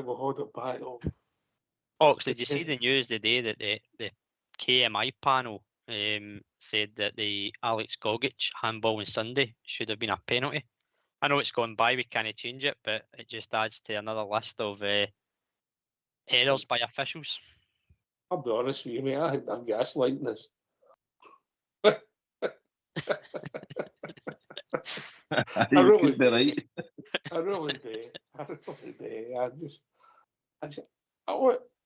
By the way, I've never agreed with Albert that his argument gets stronger and stronger, yeah? Because AK, I don't know the rule for a penalty kick. I really don't. Oh, it's bizarre, some of the decisions that you're seeing now gets given and then ours don't get given, the amount of disallowed goals that we're getting now compared to other teams. You see some of the lines, as I say, that looked like an Etch-a-Sketch drawing. across the box. For me, that's onside, and it's another good goal, which could have eased the pressure get into the last 10-15 minutes of the game. But nah, it's bizarre. We really need to be scoring about 2, 3, 4 goals now to win 1-0. I mean, I don't think Gogic's meant to handle the ball. I think the ball struck his arm and maybe slightly out for his side. They're saying that's a penalty kick. Well, there's a lot of other ones penalty kicks. And, well, I'd have took it. I'd have been delighted to take it and get the 2-0 at half time if that had panned over that. I think it was the first half. Maybe nothing each at a time, but I don't know, Robert. I really don't know. And Albert says if it's your horn, it's a penalty. And what he's saying is take the grey areas away from these referees with VAR. It's a handball, doesn't matter, intentional or unintentional. It's a handball. I get his rationale. I don't think it's the right way to go, but he's got a strength argument, Robert. It's probably the only clear way you'll get, Ox, because as you said, there's that much grey area. I mean, we spoke about it after the game on Sunday, and we both agreed that he didn't mean it, but neither did Sterling. So that's where you look at two incidents where both players didn't mean for the ball to hit the hand. It's not deemed as deliberate, but one's awarded a penalty and one's not. That's where the inconsistency comes from. That's where the frustration comes. And listen, this league is very, very tight. You never know if it's going to be swung in goal difference. So a decision like that to make a 1-0 become a 2-0 could prove costly. And as much as we might try and, as AK says, try and score 3 or 4 and walk away with a 1-0, it could be a simple decision like that that impacts the league. But that's probably the only way that you'll get away from the grey areas is if you do say any handball in the box is a penalty. I understand it'll cause a lot of problems for defending teams that you say, well, what can they do? Again, that poses more questions than answers. What can you do? Where can you stand? Where's your hands meant to be? Because they always talk about the natural position. The most unnatural is putting your hands behind your back. So you try and make yourself big. Your arms are usually by your side. You jump up for the ball. You're jumping with your arms by your side. It's impossible to do. So a lot of it is down to referees' judgment, and that's where the problem lies for me. That's in the wording of the laws as well. It's the referee's judgment. One referee will have a different judgment from another official. So again, there's no consistency with that sentence alone. Yeah, we touched on it the other night, AK. The game has to watch, you know, and with that thing that happened in the Cup of Nations, mate, and a league or a cup final or a Champions League or a World Cup game and all that, we could end up in court, and it's mental, that. I don't know where it ends, and I don't know if that's what we want. We just want people to do their job, and we thought VAR would take away some of the howlers. In fact, it seems to have made it worse. It has. You're right, and you think you're using technology there shows that it's basically. I think did they make before VAR came in? They said that the officials is something. I mean, it was a very, very high percentage that they were actually getting decisions right. Maybe 95, 96, 97%. So VAR was to take it up as close to the 100% as possible. You see, I don't think they've made it any better. If anything, they've made it more dubious. And what they've also done is the people that is in attendance at the games, they're all wondering why is the game stopped here? What are we looking at? And they can be stopped for up to 4, 5, 6 minutes, and then they still get a decision right, and then they get a text for their mate or somebody's watching it at home, and they'll show you what they're kind of looking at, and it's a mess. A mess. I mean, football's meant to be, you know, fast flowing and keep the game going, and with all these stoppages and that, you wonder where we're getting to, because there's a lot of lost time through doing it all. Aye. It's definitely changed the game. I wasn't against it. I'm maybe still not against it if they get it right. I don't think Scotland's system's working because it's a 10 bob version. Robert? I've always said it, mate. The technology as much as we can say about the lines is the technology, but the technology for me is not the problem. It's the people behind it. I don't understand how you can have officials on the park making errors and then get proved that they made errors, but then going the following week and do another game, whether on the park or in the VAR room. It just doesn't make sense. When you say it like that, it just sounds silly. You make a mistake, you'll get told it was wrong, but here, go and do another one anyway. Where did they learn? Where did the officials learn? Where's the problem? It's the officials, it's not the technology. I think the way they use the technology isn't the best, because you score a goal now, you can't celebrate until you know it's a goal for 2 or 3 minutes. You're standing waiting. There's a lot of problems with it, but for me, it stems from the fact it's the incompetent officials, not the technology itself. I take on board the lines, of course, that's technology, but look who's controlling it: the officials. Straight lines across a park, with a ruler in a room. T-square, AK. Aye, I know. Listen, it's horrendous, but it's not that though. It's some of the camera angles. I think Motherwell's get one in the middle of their stone, and you can't judge it. Even where a VAR guessing, I think Hibs were the same, and it's just we've got the VAR off of Timu, by the looks at it, whereas the English Premier League they're meant to be having the high quality one. But as Rob says, it's down to the officials' interpretation of some of the stuff, and even then, when they got that, they got it wrong, because as this Liverpool Spurs, the guys went to VAR room, says right, okay, disallowed goal, it's flagged for offside, but they proved it was onside, but because the guy went, oh, disallowed goal, no bother, are you sure about that? And oh no, the game started, they can't stop it then. You know, so Liverpool ended up losing it in a perfectly good goal because lack of communication coming for the VAR room to the officials on the park as well. It's just horrendous. Human error, mate. Just scrub it and just go on with it, I think. I don't think he's going away, and that's the trouble, mate. I really don't. See that game that AK's talking about, Ox? That game that AK talks about, the officials were scheduled to do a game the following week, and because of that error, they were actually removed from their position or where they were going to be officiating, whether at a game or in the VAR room. They were taken off that week. We don't do that. I understand England's got a bigger pool, but that shows you the difference. That they say to the referees, no, you've made a mistake, you're not officiating. Why don't we? Again, I understand the pool of referees is short here. We wouldn't even have a game, mate. No, I get that.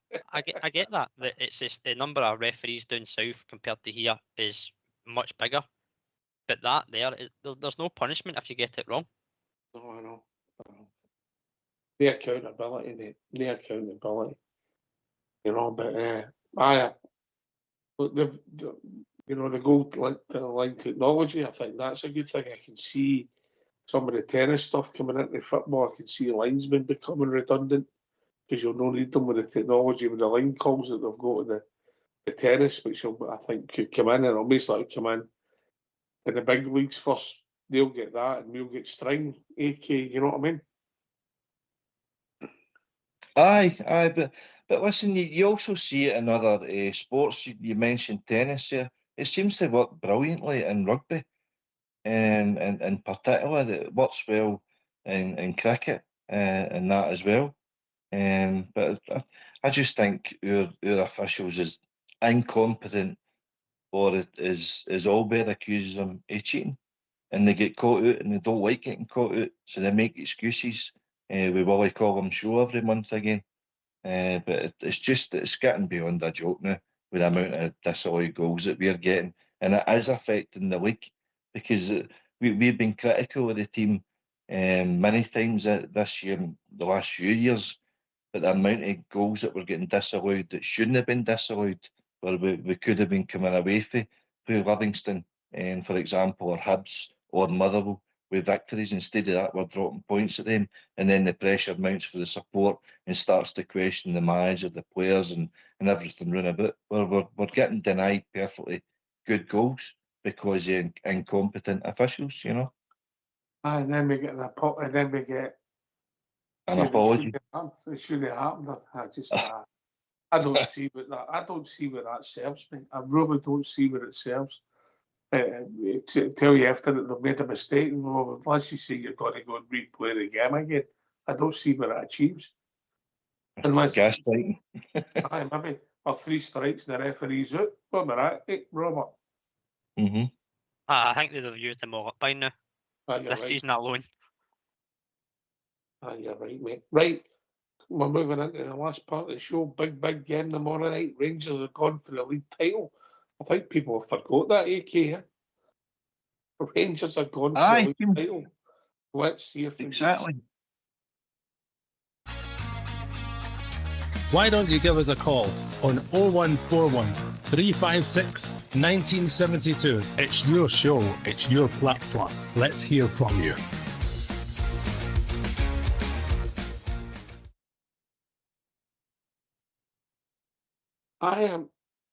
We seem flat, and we shouldn't be flat now. You know, we know that we've not the best run of results, arguably not the best run of performances, but we ain't out of nothing yet, Robert. Far from it. Far from it, Ox. We know there's 8 games left. We take one at a time, as Albert keeps saying, one game at a time. You never know what's going to happen with other teams about you, but your focus is always on us. See if we can win as many of these 8 games as possible. We've got a great chance. You might need to look at a result elsewhere if you don't pick up maximum points, but the way this season's going, nothing's guaranteed right now, so they're in it till the death, and we should be right behind the team, right behind Danny Rule. Performances aren't pretty, we get it, and that's why maybe it's flat, because it's been flat performances and we sound flat, but end of the day, we're in a title race that we never thought was possible, so let's get behind the team. AK. I totally agree, Rob. Totally agree. You listen to the support for the other 2 teams that's involved in the title race. You would think Celtic are 10 points clear, and it's just a matter of time when they're handing the trophy. They're 1 point ahead of us. We've got a better goal difference. That's something unusual at this point of the season as well. Hearts, they're just edging in front, but they were winning 1-0 against Falkirk. They were winning 1-0 against Aberdeen. No playing well. Did you hear their support criticise them and slaughter them in a kind of daily basis? No, they didn't, because they were happy with the result and happy getting the 3 points. We seem to be the opposite. If we're winning 1-0, it's still no good enough because we've no scored enough goals, we've no created enough chances, our strikers are hopeless, our midfield aren't creating, our defence is starting to lose sloppy goals. Look at the league table. We're only 3 points in it with still the 2 teams left to play. There's 24 points left to play for.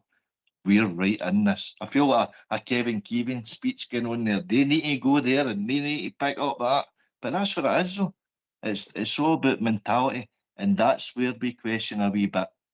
Granted, I accept that, but it's the players. Once they get it over the line, that's when we've got faith in them.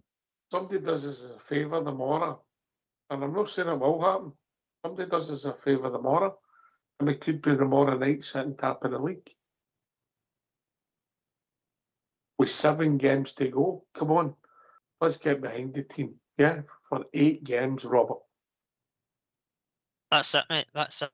It is, as Danny Rule says, 8 cup finals, and we want to see the team play like it's a cup final every game, but we know it's difficult, we know it's hard, we make it hard ourselves sometimes, let's be honest, but we want wins, and at home in particular, I know the players need to give the fans something to get behind, and a lot of the fans are still right behind the team.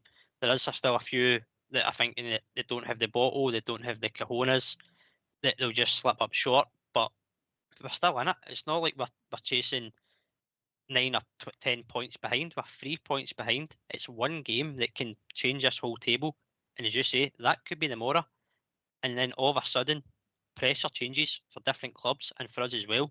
How do we handle the pressure if we are sitting top? How do Hearts respond? How do they respond on Sunday? Because that's what it is. Week in, week out, the pressure's going to change and it's going to crank up, and it might come down to who handles it better. Okay. Listen, gentlemen, get your cell phone mute. You're laughing at the back. It's time for Southside Super 6. Welcome to Southside Super 6. And get ready for your weekend's fix. He finds it hard to get them right, 'cause most of the time they are shy.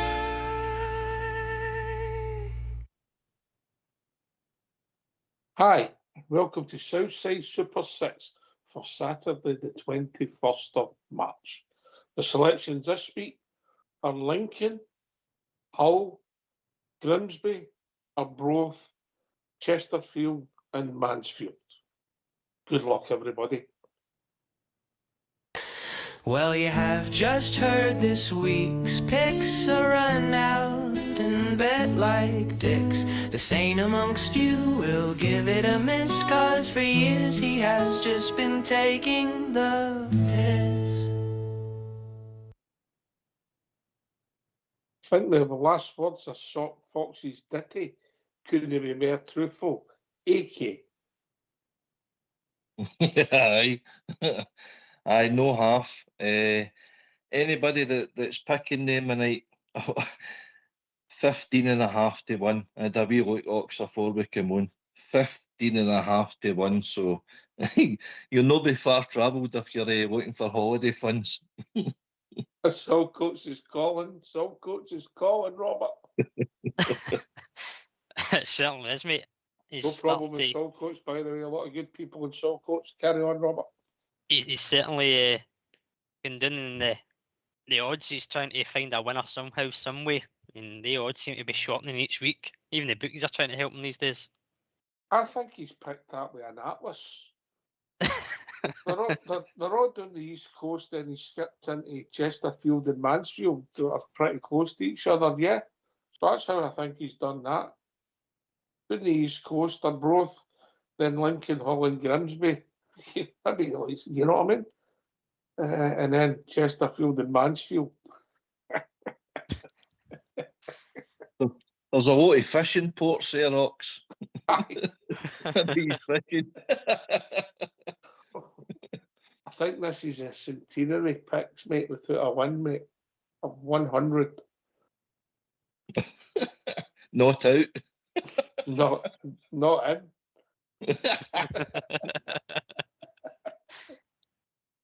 Oh dear. Oh dear. Well, good You know, luck, if this everyone. win, you know, if this wins, he's going to come and slag us on Monday night. If this wins, he'll still get abuse. Good luck, The- Saves. The odds are that low, you'll not even get a cash out, mate. Oh, who relies on a cash out these days, Ox? Me. Anyone? 700 bangers in 3 weeks, mate. Don't knock it. Good luck. Uh-huh. Good luck. I remember explaining it one night to your AK. Remember AK? We had that debate. Okay, aye. But you're here all in or all out. All very well cashing in. But you're a gambler, you'll know. You're an arithmetic, mate. You can always cover your bet. Aye, well. It's part of the Change- fun, isn't it? It's like VAR, it's Chinese betting. Aye, very true. Very true. Especially some of the in-play odds and that, I know. I've had a couple of good ones after that. You know, listen, good luck to everybody. Good luck. Thanks for the excitement, Southside, and I hope it's not so. So if you put your usual tenner on that, how much are you expecting back, Robert? Normally 0. AK? Aye, usually 0. And there's a 0 for me. It's sponsored by Ladbrokes. William Hills bets 365. They're on it. Oh, aye, thanks for your donation. He's lorded that man. He's lorded. You know. Right. Okay. So what we've got the who's fit, who's not fit. I'm hoping that Romans is fit tomorrow. I hope he is. But if there's potential that he's going to be out, if we're going to be out for 5 or 6 weeks, if we get it wrong, I think common sense has got to kick in. But I hope he's fit and fit for the season, mate. I like him. I know he got a goal last week. The team weren't great last week. He was okay without being great, but I think he looks a good player, so hopefully he's fit. Who's playing at right back? And I'm assuming that it's Fernandes and De Giga at centre back. Who's playing at right back for you? Ake?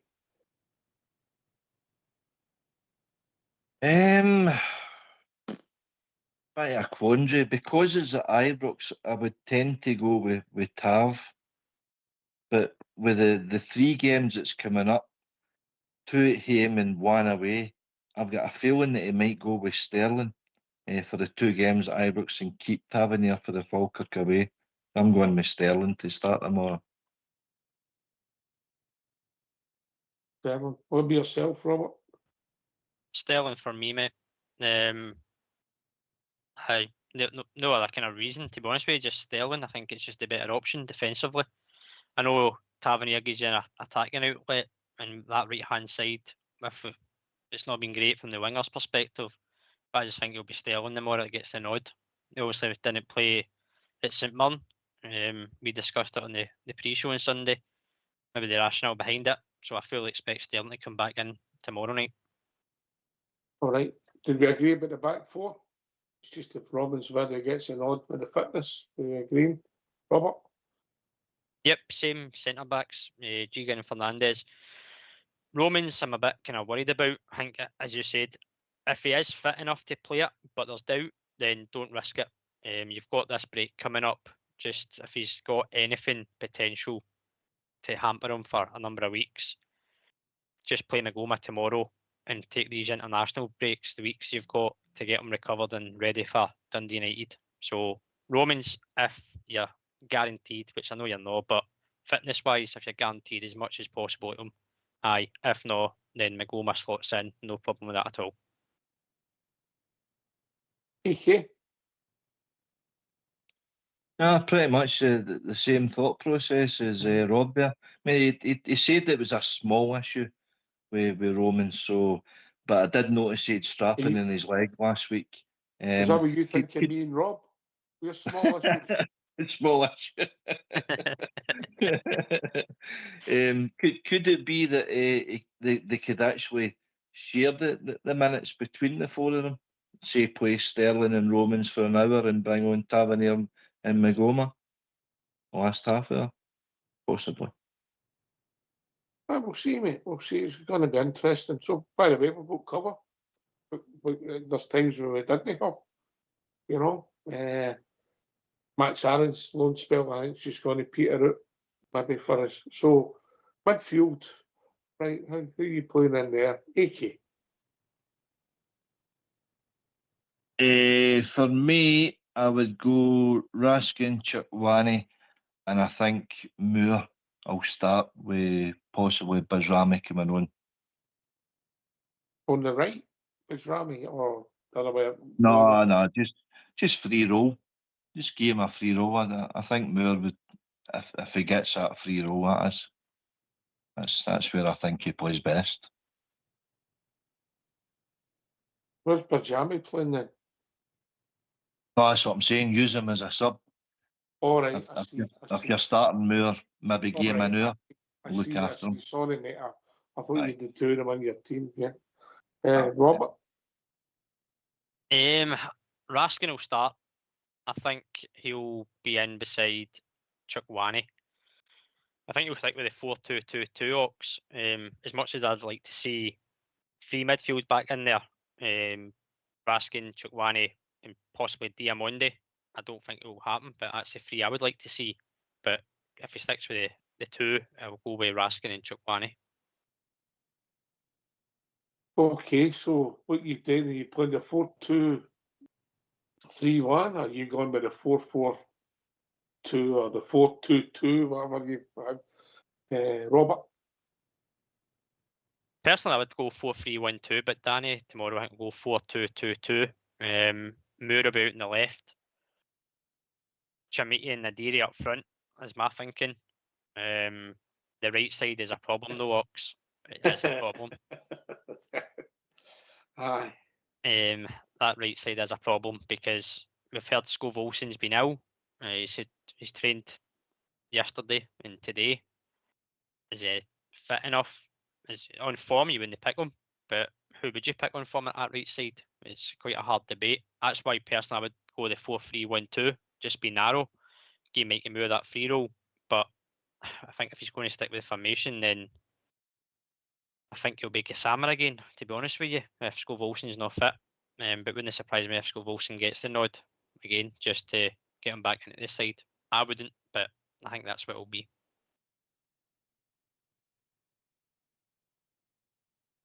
AK. I would throw Ant-Man in. I think he's been floating round about the bench here, and I think Gassama is flattered to deceive. Scove Olsen been in his sick bed all week. I don't think he'll chance him, so I'd be throwing in Ant-Man. And I'd also be bringing in Majowski and benching Chermiti, because Chermiti hasn't scored against Aberdeen this season, and him and Nadiri up front just to try something different and see if that sparks something into life up front. We should have the majority of the ball. I think they'll sit 3-5-2 or 3-5-1-1, whatever. Stephen Robertson he'll be organised, but he'll be negative. They're looking for points. They're only 6 points above Kilmarnock and St Mirren, so they'll be looking to steal a draw, shall we say. So we're looking to probe and get the early goal, hopefully to make them come out, and hopefully it is a comfortable victory then after that. AK, you free Monday? What was that, sorry? You free Monday? HR? Aye. Been there before. This could be the final one. Robert, explain to me his rationale. Ant-Man's not kicked a ball for 3 months. Cameos. Chermiti, since Christmas, arguably been one of our better players. Majowski's looked awful anytime he's appeared. It helped me with AK's rationale. Only AK could answer his own thoughts, mate, to be honest with you. But I just need somebody to defend him in HR on Monday. I get what you're saying about Ant-Man. He's been on the kind of in and around the squad on the bench and stuff, but as you've touched on, Ox, he's not really played a lot. I think his last 90 minutes game was the Queen's Park, and then he had a 10-minute cameo against Hearts. He's been on the bench at Motherwell and St Mirren. I don't know if he would start, if I'm honest, AK. That's why I'm tossing between.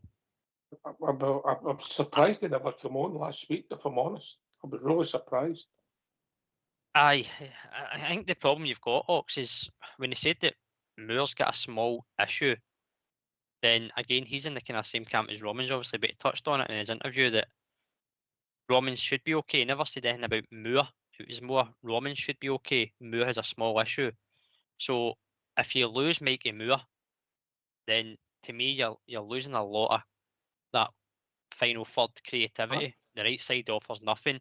You take Mikey Moore out that, you've got nobody. You're relying on then Gassama, Ant-Man, Scove Olsen, and they've all underperformed or not been involved. So that poses a problem itself. But Chermiti one, question for you. It's hard. It's hard. Would you?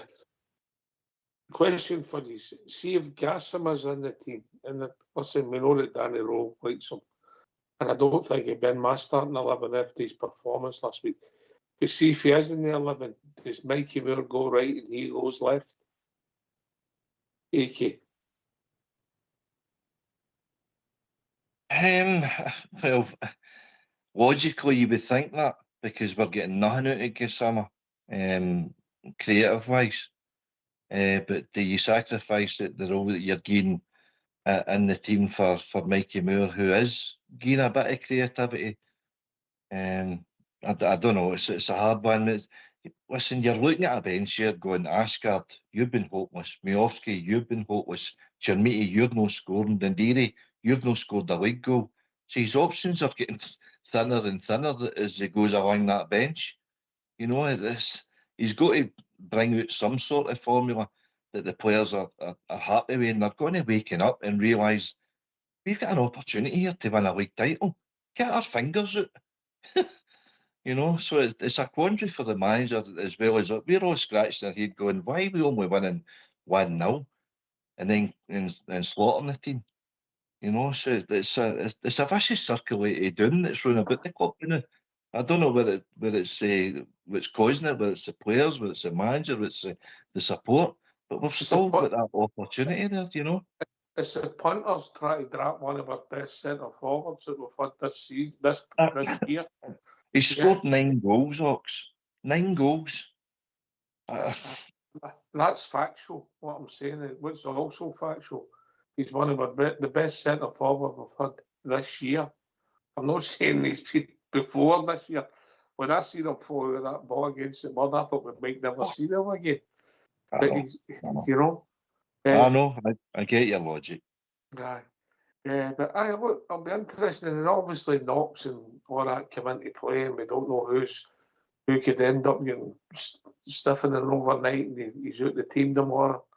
No, but I will say, and I'll say it again, if he's going to play Gassama, if he is, he's got to put him on the left. That experiment on the right is, I don't know if it's down to attitude or he just doesn't feel he can't do it, but it's no worked. Robert? Again, similar to AK, logically you would put him out on the left because that's where you've seen him play better than on the right. That's staring you blow in the face. But is that doing that to start him on the left? Is that doing it to suit Gassama or to suit the team? Because when you take Mikey Moore away from that left side, who's built up a good relationship with Romans in terms of their runs, their passing, overlaps, inverted runs, whatever you want to call it, they've built up a kind of good relationship on that side. So are you doing it to appease Gassama? Or are you doing it for the benefit of the team? Because I'll be honest, I don't think in current form, whether you play Gassama right or left, it doesn't benefit the team, if I'm being honest, Ox. And I just think that if we do it that way, you're just doing it to appease him more than helping the team. And you're taking away that left-hand side dangerous threat from Moore and Romans. I mean, Moore done nothing last week as well. Gassama was worse. But look, my rationale is only if you're playing Gassama. I'm not saying he's entitled to be in the team on form, Mikey. I'm not saying that at all. No, listen, I know you're not. I just can't get my head round about it anyway. A right-footed player that doesn't like to play on the right-hand side. Have you ever heard such likes? You know, Davy Cooper, no, you're not playing out on the left. Yeah, you need to play on the right. What? I know they did swap wings every now and again, him and the likes of Ted McMinn and what have you, just to kind of give you another opponent to kind of run it. But our wingers aren't playing like wingers anyway. Our width and our ball coming into the box is more coming for our fullbacks than our wingers. So they're not really wingers anyway. It's this inverted winger nonsense. We've got strikers that do most of their work outside the box and no be in the danger area where they should be. We've got midfielders that don't create.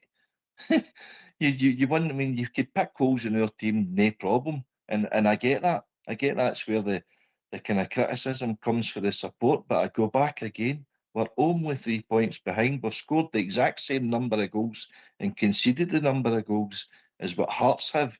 And everybody's been blowing their trumpet all season because they've been top of the league for the last 4 months. We've came back for 13 points and 9 points for they two, and we're right on our tails. He's worked wonders, Daniel, with this squad. He inherited this squad. He's made his own additions. His own additions have improved the team, no end. So if the players, it's them. It's their responsibility. They need to pick it up. They need to show leadership, and they need to show something that says we can go and win this. Believe in ourselves. But if the support don't believe in the team, how's the players meant to believe in themselves? It's going to be interesting. Listen, the players don't need to do any of that. They just need to win 1-0 for now to the end of the season.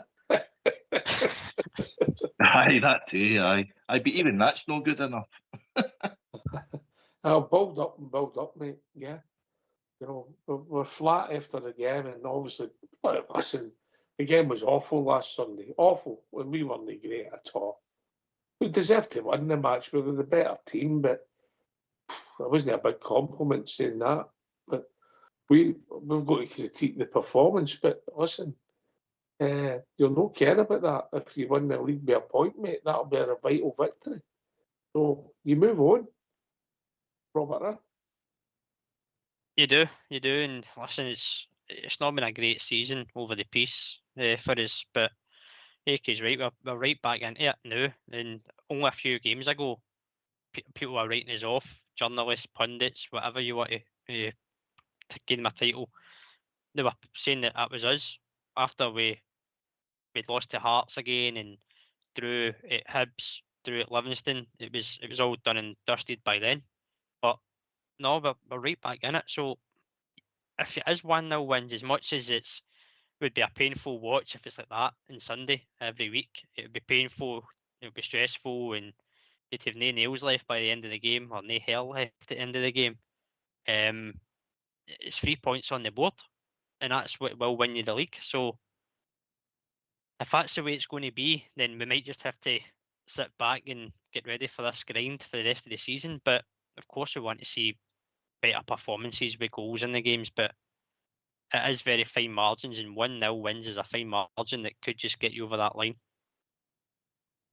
Aye. I think there'll be goals in the game tomorrow night. Their away form's poor, but they've got a new manager. And I don't think he'll be expansive. I think we all agree on that, Robert. Yep. AK. No, you're right. You're right. He'll be organised. He'll be resolute. That's something that Stephen Robinson's been good for with the St Mirren team. But he realises, as I said, that he's only 6 points behind Kilmarnock. Kilmarnock are at home to Livingston, so I would expect Kilmarnock to be winning that game. St Mirren's got a tougher job away to Falkirk. But if we win there and say the two of them pick up points, they're sucked right into that position. But he's chose to go there, you know. But no, we're just looking for wins, Ox, regardless. We would love a great performance and to win 3-4-5-0. That'd be brilliant. Send everybody home. But at this stage of the season, it's all about points. Yeah. Just going back to your selection with Chermiti and Naderi, you know, Chermiti's gave us special moments. Naderi's gave us a lot of effort, and we don't know how good a finisher he is because he's not really been involved in front of goal that much. He brought a lot of effort to the team, and I'm not saying quality because that wouldn't be right, but maybe he's been involved in some decent moves, but he's not been the guy by a chance. But he's not scored the league goal neither, AK. Obviously, when you picked Majovski and him together, what was your thinking? Just for something different, pal.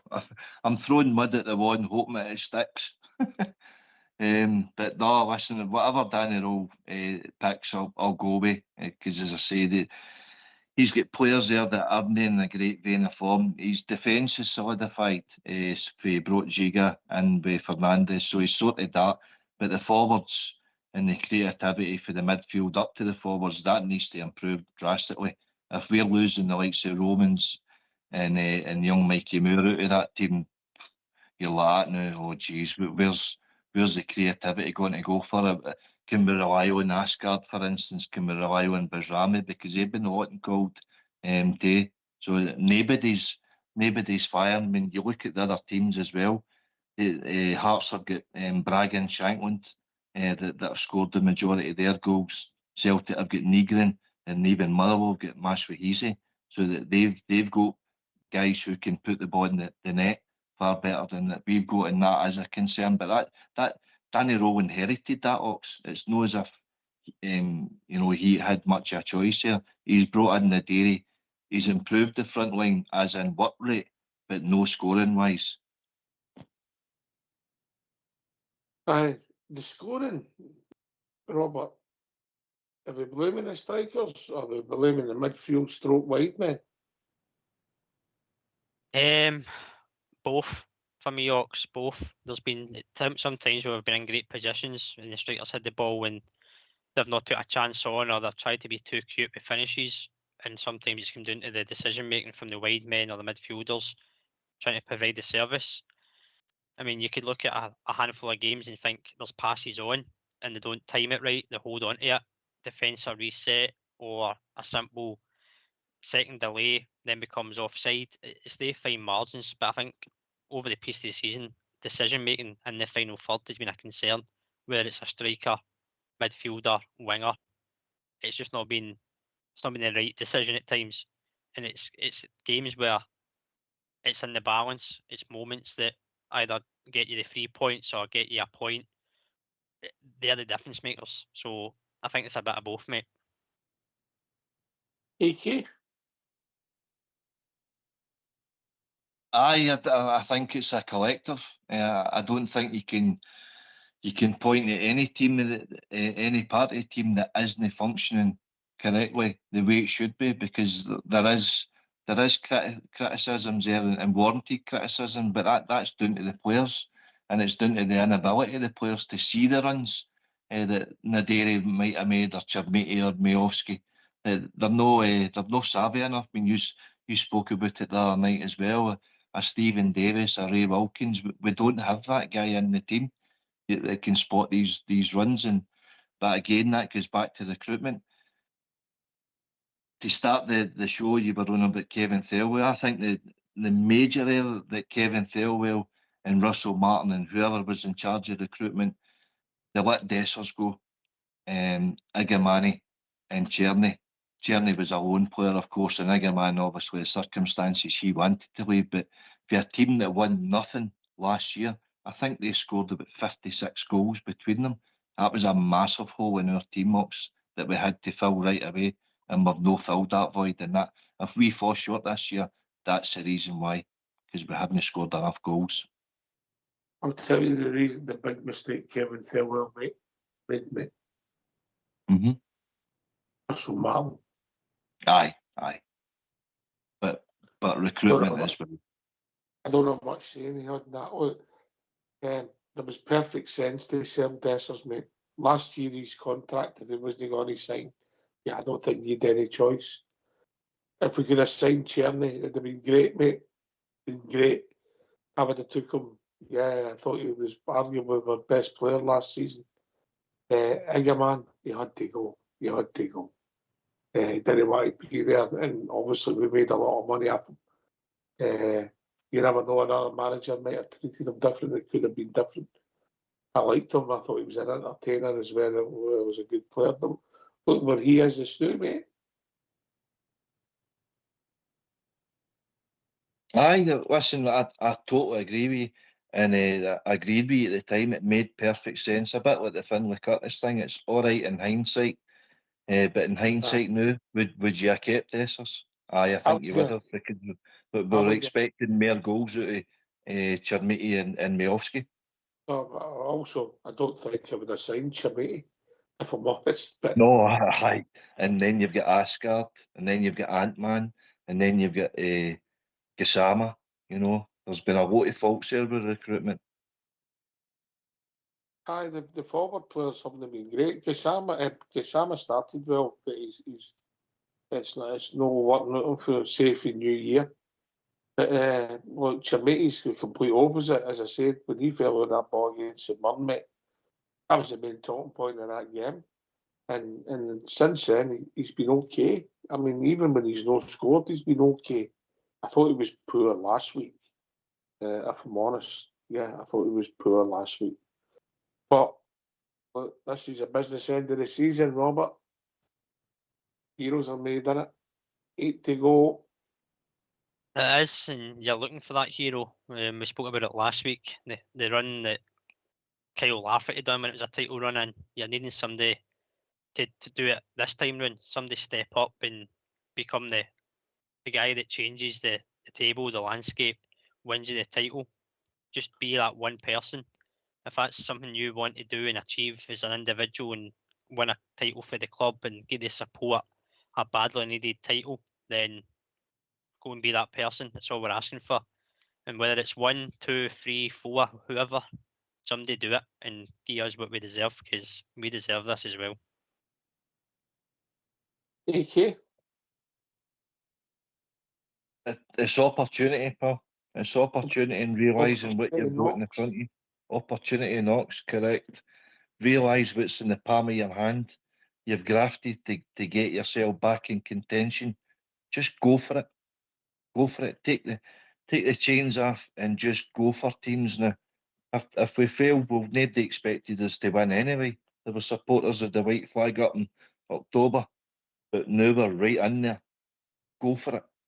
Leave everything out in the park and don't have any doubts, regrets. Yes, yes. Well, it's been an interesting show. We've been round the world with subject players, VAR, Southside Super 6, got a wee mention. Selections. It's going to be interesting because we don't know how serious some of the knocks are. So well done, lads. Thanks for the company. Last word to Robert. Cheers for having me on, mate. Always a good Friday night with yourself and AK. Massive, massive game tomorrow. This time tomorrow night, we could be sitting top of the table, which is remarkable to think. So, as you're saying, opportunity knocks. Go and grab it with both hands and let's get on top of that table. And if Dundee can do us a favour, even better. Aye, bizarrely. If they do us a favour, we win. We're sitting top of the league. Mental. Absolutely mental. AK, last word. Thanks again to yourself, Ox. Interesting topics as usual. But we look forward to the game tomorrow night against Aberdeen. They're no love lost there. Of course, they're fighting for their lives, but we're going for a title. So just leave everything out in the park and let's come at him with the 3 points. Dundee are mines with Elvis up there, so it'll be a wee jailhouse rock tomorrow night. See what you've done there. Mate, yeah. I was trying to think my feet there. Sure, you can think of one better. You ain't nothing but a hound dog. No. A little more action, please. Yes, well, if Southside Super 6 didn't win tomorrow, we could all end up in the ghetto.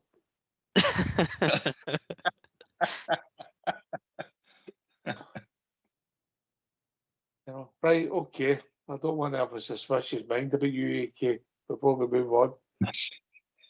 Oh, stop it now, stop it. Oh, don't take it off. Don't want you going to the Heartbreak Hotel. I'll be throwing my blue suede shoe at you. Right, listen, look, Rangers Radio, thanks to AK and Robert for doing the show. Rangers Radio will be back on Monday. A lot of people at the game tomorrow, and obviously by the time of the kick-off, the technical staff are also got commitments and football commitments as well. So thanks for listening. We'll catch up with everybody on Monday, and you never know, a bit of luck could be sitting top of the league. Thanks for listening. Thanks to AK and Robert doing the show. Fox and all Schoolboy for doing the technicals. Enjoy the weekend. Come on, the Rangers. And come on, the Southside Super 6. Take it away, all Schoolboy.